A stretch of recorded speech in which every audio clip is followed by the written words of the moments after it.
part 2.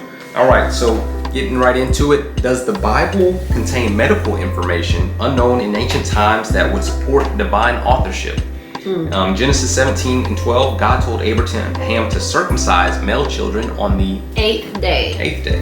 And on the day 8, males have the greatest blood clotting ability in all their life. It's the perfect day to perform surgery. Wow. To get that taken care of. And that's what doctors do today, still do it today. Did the Bible forbid Israel from eating animals which died naturally or were torn by another beast? Yes, in Leviticus 17:15 it says it did. And due to the risk of disease and contamination, state and local laws prohibit slaughterhouses processing animals found dead.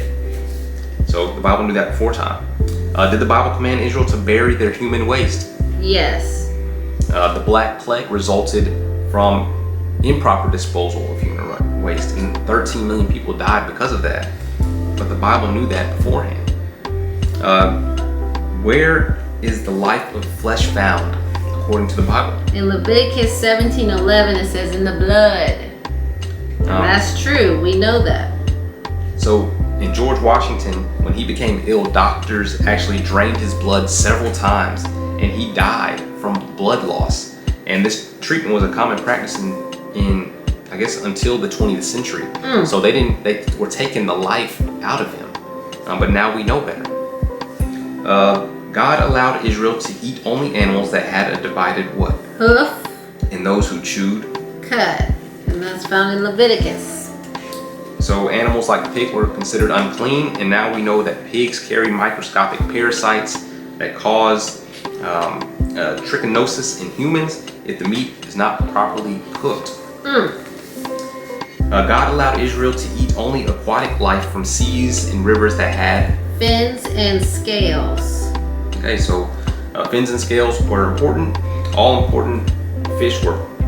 the important fish with poisonous flesh, lack of ordinary scales. Instead, these poisonous fish are covered with bristles or spiny scales that are sharp, strong thorns or spines, and are encased in the bony box-like covering. Ugh.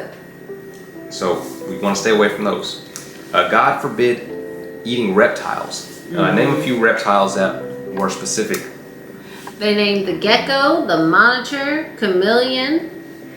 Yeah, so those lizards we need to stay away from because it says nearly 90% of reptiles actually are carriers of salmonella bacteria.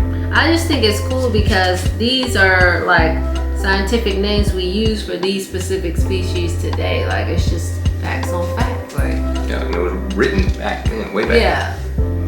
All right, summary questions. Was the Bible lucky or divine when said to be circumcised the 8th day? Divine. Bible lucky or divine when it forbade eating animals that died of natural causes? Divine. Lucky or divine when it commanded about human waste being discarded? Divine. Very. Was the Bible lucky or divine when it stated life is in the blood? Divine. Lucky or divine when it forbade eating pork, reptiles, and fish with no scales and fins? Divine. All right. So, got through section 2. Once again, we see that the Bible is divine. It cannot continue to get lucky over and over again. The Bible is inspired. Let's go on to part 3, so check it out.